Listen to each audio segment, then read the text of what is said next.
Hello friends, welcome to academy seven. My name is Vivek Maurya. Let's start. तो guides, आज की जो टॉपिक होगी वो होगी algae. What is algae, where are found in algae. ठीक है, यानी सवाल क्या होता है, कहाँ पाया जाता है, इसकी संरचना कैसी होती है। ठीक है, हार्मफुल एल्गी क्या होता है, बेनिफिट एल्गी क्या होता है। ठीक है, इसके अलावा बहुत सारी चीजें कवर करेंगे। प्लीज वीडियो को एंड तक देखें, स्किप न करें, और चैनल पर नए हैं तो चैनल को सब्सक्राइब कर दे, बेल आइकन को प्रेस कर दे। आइए शुरू करते हैं गाइड्स। तो गाइड्स, जो एल्गी एल्गी मीन्स होता है शैवाल। क्या होता है भाई, शैवाल। तो सबसे पहले हम बात करेंगे first topic, algae are the simple plant like organism. यानी जो आपका एल्गी होता है ये क्या है, बहुत ही सिंपल है, बहुत ही साधारण है। प्लांट लाइक ऑर्गेनिज्म, एक बिल्कुल पौधे जैसी संरचना होती है। पौधों की तरह क्या है, बहुत ही छोटा जीव है, बहुत ही छोटी ऑर्गेनिज्म है, या बहुत ही सिंपल है, बहुत ही साधारण है, बहुत ही सरल है। कौन, एल्गी। जब भी बात होगी तो बताइए, algae are simple plant like organism, यानी जो शैवाल होता है, जो एल्गी होता है, इसकी जो बनावट होती है, इसकी जो संरचना होती है, बहुत ही साधारण होती है, बहुत ही सरल होती है। जस्ट लाइक प्लांट, एक छोटे से छोटे पौधों की तरह की संरचना होती है। सेकेंड, दे कंटेन्स क्लोरोफिल, यानी एल्गी में क्या पाया जाता है, क्लोरोफिल पाया जाता है। हिंदी में बोलते हैं हरित लवक, और इंग्लिश में क्लोरोफिल। द कंटेन्स क्लोरोफिल, यानी एल्गी में क्लोरोफिल पाया जाता है। किसके लिए, ठीक है, और यही कारण है कि एल्गी क्या होता है, ग्रीन होता है, हरा होता है। जितने भी प्लांट होते हैं, जितने भी पौधे होते हैं, सभी की लीफ, सभी की पत्तियां क्यों ग्रीन है भाई, क्योंकि इसमें क्या है, द कंटेंट्स ऑफ क्लोरोफिल। तो क्लोरोफिल जो होता है ये पौधों के रंग को हरा करने के लिए ही होता है। जिस पौधों में क्लोरोफिल नहीं पाया जाएगा उसमें उसकी पत्तियां क्या होंगी, हरी नहीं होंगी। आप जो भी प्लांट को देखते हैं, जितने भी पत्तियों को देखते हैं, सभी का रंग क्या है, ग्रीन है, हरा है। क्यों ग्रीन है भाई, क्योंकि कंटेंट्स ऑफ क्लोरोफिल, या क्लोरोफिल की वजह से सभी पत्तियों का रंग क्या होता है, हरा होता है। तो आपका एल्गी भी क्या है, कंटेंट्स ऑफ क्लोरोफिल, यानी आपके शैवाल, आपके एल्गी में भी क्लोरोफिल पाया जाता है। And produce food by the photosynthesis. आपने देखा जिस प्रकार जो प्लांट होते हैं अपने भोजन बनाने के लिए क्या करते हैं, फोटोसिंथेसिस, प्रकाश संश्लेषण की प्रक्रिया का इस्तेमाल करते हैं अपने भोजन को बनाने के लिए। जस्ट लाइक आपका एल्गी भी क्या करता है, अपने भोजन को बनाने के लिए, अपने भोजन को क्रिएट करने के लिए ये जो है फोटोसिंथेसिस, प्रकाश संश्लेषण का इस्तेमाल करता है। एंड ऑटोट्रॉफ, और जो आपका एल्गी एक ऐसा ऑर्गेनिज्म है, ऑटोट्रॉफ है, स्वपोषण है, स्वपोषी है। और ऑटोट्रॉफ ऑर्गेनिज्म किसे कहते हैं, जो अपना भोजन खुद से बनाता है। They are not depend to the another, किसी दूसरे पर निर्भर नहीं रहता। ऑटोट्रॉफ उसे कहते हैं जो अपना भोजन क्या करता है, खुद से बनाता है, किसी के ऊपर निर्भर नहीं रहता, उसे हम बोलते हैं ऑटोट्रॉफ। तो जितने भी प्लांट है, जितने भी पौधे हैं, सब किसमें आते हैं, ऑटोट्रॉफ। और आपका एल्गी भी क्या है, ऑटोट्रॉफिक है। ठीक है, स्वपोषी। क्यों भाई, क्योंकि ये क्या है, कंटेंट्स ऑफ क्लोरोफिल है, हरित लवक पाया जाता है, और प्रकाश संश्लेषण के द्वारा अपने भोजन को खुद से बनाता है। Third, their body is not differentiate into the root, stem, leaves. यानी आप देखते हैं, जब किसी प्लांट को देखते हैं, उनमें आप रूट पहचान लेते हैं, स्टीम पहचान लेते हैं, पत्तियां पहचान लेते हैं, फल पहचान लेते हैं। यानी जितने भी बॉडी पार्ट होते हैं पौधों में, सबको क्या करते हैं, आप पहचान जाते हैं कि ये रूट है, ये लीव्स है, ये पत्ती है, ये फूल है। लेकिन जो एल्गी के पास ऐसी कोई विकल्प नहीं है। एल्गी क्या है, डिफरेंशिएट है। ठीक है, क्या है भाई, डिफरेंशिएट है, यानी बिल्कुल सभी पार्ट एक ही जैसे दिखाई पड़ते हैं। रूट हो गया, चाहे जड़ की बात करें, चाहे स्टीम की बात करें, चाहे पत्तियों की बात करें, सभी क्या होंगे, सभी जो है एक ही जैसे दिखाई पड़ते हैं। आपको ये पता ही नहीं चलेगा, आपको मालूम ही नहीं होगा कि एल्गी में स्टीम कहाँ है, लिप्स कहाँ है, रूट कहाँ है, क्योंकि इनके बॉडी में क्या है, डिफरेंशिएट है ही नहीं। यानी सब बिल्कुल एक ही तरह दिखते हैं या एक ही जैसे होते हैं।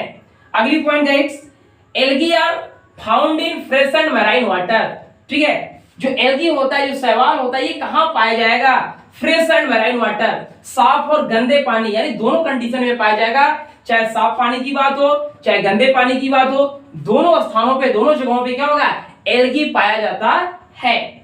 इसके अलावा सैडी पार्ट्स, छाया वाला स्थान, जहां पे छाया रहता है, वहां पर भी एल्गी मिलता है। एंड रॉक्स, और जो है पत्थरों के बीच, चट्टानों के बीच भी क्या होता है, ये आपका एल्गी शैवाल पाया जाता है। तो कहने का मतलब जो एल्गी होता है are found in fresh and marine water, ठीक है, चाहे पॉन्ड्स हो गया, लेक्स हो गया, ठीक है, सैडी पार्ट छाया वाला स्थान हो गया या चट्टान हो गया, यहाँ जो है आपको एल्गी मिलता है। अब हम बात करेंगे एल्गी कैन बी यूनिसेलुलर और मल्टीसेलुलर, यानी जो आपका एल्गी होगा, जो शैवाल होगा, ये यूनिसेलुलर भी हो सकता है, मल्टीसेलुलर भी हो सकता है। और आपने पिछले वीडियो में देखा था कि यूनिसेलुलर का मतलब जिस ऑर्गेनिज की बॉडी सिंगल सेल से बना होता है, एक कोशिका से बना होता है, ठीक है, उसे हम क्या कहते हैं, यूनिसेलुलर कहते हैं। और मल्टी का मतलब बहुकोशिकी, जिसमें दो या दो से अधिक कोशिका, लाखों हजारों करोड़ों कोशिका मिलके किसी बॉडी के निर्माण करते हैं, उसे क्या बोलते हैं, मल्टीसेलुलर। तो इसलिए एल्गी कैन बी यूनिसेलुलर और मल्टीसेलुलर, यानी जो आपका शैवाल है या यूनिसेलुलर भी हो सकता है, मल्टीसेलुलर भी हो सकता है, एक कोशिकी भी हो सकता है और बहुकोशिकी हो सकता है। ये जो है उस कंडीशन के ऊपर निर्भर है। आगे algae are non flowering, non flowering means यानी इसमें फूल नहीं लगते, यानी जो आपका एल्गी है, जो शैवाल है, इसमें फ्लावर नहीं लगते, ठीक है, डू नॉट बियर फ्लावर, या इसे नॉन फ्लावरिंग भी कह सकते हैं, जिसमें पुष्पी न लगे, इसमें फूली का फॉर्मेशन ही ना हो, फूल ना लगे, उसे क्या बोलेंगे, नॉन फ्लावरिंग। आगे गाइस बात करेंगे algae are filamentous are branch, ठीक है, फिलामेंटस मींस शाखानुमा, ठीक है, ये क्या होते हैं, बिल्कुल जो है फिलामेंटस होते हैं, शाखानुमा होते हैं। आगे guys cell are present in the algae, ठीक है, cell are present in the algae, cell wall is made of cellulose, यानी एल्गी में क्या होता है, सेल वॉल पाया जाता है। क्या पाया जाता है भाई, सेल वॉल पाया जाता है। और जो आपका सेल वॉल होता है वह सेलुलोज का बना होता है। किसका भाई, सेलुलोज का बना होता है। यानी जो एल्गी है उनमें सेल वॉल पाया जाता है, कोशिका भित्ति पाया जाता है, और जो सेल वॉल है it is made of cellulose, किसका बना होता है, सेलुलोज का बना होता है। और आपने देखा कि जो प्लांट भी होते हैं वो क्या है, सेलुलोज के बने होते हैं, ठीक है। तो आपका एल्गी भी जो है सेलुलोज के बने होते हैं। Guys some algae swim in the water with the help of flagella, यानी बहुत सारे एल्गी, बहुत सारे शैवाल ऐसे हैं जो क्या करते हैं, स्विमिंग करते हैं, तैरते हैं, ठीक है, विद द हेल्प ऑफ, किसके सहारे, फ्लैजुला। गाइस फ्लैजुला क्या होता है, हिंदी में बोला जाता है कशाभिका, क्या बोला जाता है, कशाभिका। और जो फ्लैजुला होता है guys, flagella are hair like structure, यानी जो फ्लैजुला होता है वह हेयर लाइक स्ट्रक्चर, बाल जैसी संरचना होती है, एक पतले धागे जैसी संरचना होती है, किसके लिए, with the help in locomotion, locomotion means गति करने के लिए। यानी जो आपका एल्गी होता है, जो शैवाल होता है, इसे चलने के लिए, मूवमेंट करने के लिए, आगे बढ़ने के लिए इसके पास एक पार्ट होता है, लोकोमोटरी ऑर्गन होता है, इसे लोकोमोशन करते हैं। और ये कैसा होता है, हेयर लाइक स्ट्रक्चर, बाल जैसी संरचना होती है। तो कहने का मतलब गाइड्स, जो एल्गी होता है, जो शैवाल होता है, ये क्या करता है, स्विमिंग करता है, तैरता है, किसके सहारे, with the help of flagella. यानी फ्लैजुला एक ऐसा पार्ट है, एक ऐसा अंग है जो हेयर लाइक है, बाल जैसी संरचना होती है, किसके लिए होता है, एल्गी को मूवमेंट कराने के लिए, लोकोमोशन कराने के लिए, गति कराने के लिए, क्योंकि लोकोमोशन का मतलब होता है गति कराने के लिए, ठीक। एल्गी इज कंपोज्ड, अब कंपोज्ड में मिल के बनना, ठीक है, यानी जो एल्गी होता है, जो शैवाल होता है, किससे मिलके बना है, 50% कार्बन, लगभग एल्गी में 50% कार्बन पाए जाते हैं, कार्बन से बने होते हैं, 10% नाइट्रोजन से मिलके बने होते हैं, एंड 2% फास्फोरस। यानी जब भी एल्गी की बात होगी किससे मिलके बने, तो बताइए, 50% carbon, 10% nitrogen and 2% phosphorus. Guys आगे vascular tissue are absent, vascular tissue संवहनी ऊतक, यानी एक ऐसा टिश्यू, एक ऐसा ऊतक जो क्या करता है, फूड मटेरियल्स, ठीक है, पहुंचाता है, ठीक है, भोजन पहुंचाता है, खनिज पहुंचाता है, पानी पहुंचाता है, ठीक है, लेकिन इसके पास क्या है, वैस्कुलर टिश्यू आर एब्सेंट, इसके पास संवहनी ऊतक, वैस्कुलर टिश्यू क्या है, एब्सेंट है, इसमें नहीं पाया जाता। आगे there are the 3 main types of algae, ठीक है, जो एल्गी होते हैं तो कई प्रकार होते हैं, लेकिन मुख्यतः 3 ही प्रकार के मेन माने जाते हैं, ठीक है। पहला green algae, brown algae, red algae, ठीक है। तो ग्रीन एल्गी, हरा शैवाल क्या है भाई, इसको बोला जाता है क्लोरोफाइसी, ठीक है। ब्राउन एल्गी भूरा शैवाल, ठीक है, फियोफैसी। रेड एल्गी लाल शैवाल, रोडोफैसी, ठीक है। यानी ग्रीन एल्गी को क्लोरोफैसी, ब्राउन एल्गी को फैसियोफैसी और रेड एल्गी को रेडोफैसी, ठीक है। ये क्या है, एल्गी के 3 वैरायटी है, ठीक है, हरा, भूरा और लाल शैवाल, क्लियर। अब बात करेंगे some algae are useful, some are harmful. बहुत सारे शैवाल क्या हैं, फायदेमंद होते हैं, बहुत सारे नुकसानदायक होते हैं। Some of the example of algae are Chlamydomonas, Spirogyra, diatoms and seaweeds. तो गाइस आपने देखा कि जो एल्गी होता है, जो शैवाल होता है, ठीक है, इनकी बहुत सारी एग्जांपल हैं, बहुत सारी वैरायटियां हैं। तो उनमें भी आपका कौन कौन है, क्लेमेडोमोनास, स्पायरोगायरा, डाइटोम्स एंड सीवुड। ये जो तीन चार हैं, ये जो है क्या है, एल्गी के एग्जांपल में आते हैं। आगे, the study of algae is phycology.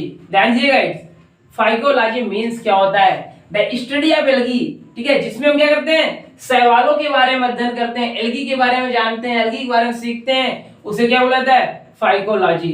तो देखिए, द स्टडी ऑफ एल्गी, जिसमें हम शैवाल के बारे में अध्ययन करते हैं, सीखते हैं, उसे क्या बोलते हैं, फाइकोलॉजी। क्योंकि स्टडी है, स्टडी मीन्स पढ़ना, किसके बारे में, एल्गी के बारे में। यानी हम और आप या कोई भी व्यक्ति अगर एल्गी के बारे में पढ़ता है, सीखता है, तो उसे क्या बोला जाएगा, फाइकोलॉजी। आगे गाइड्स, अब आपको ये समझना है कि जो एल्गी में रिप्रोडक्शन, प्रजनन किस तरीके से होता है, किस मेथड के द्वारा रिप्रोडक्शन होता है गाइड्स।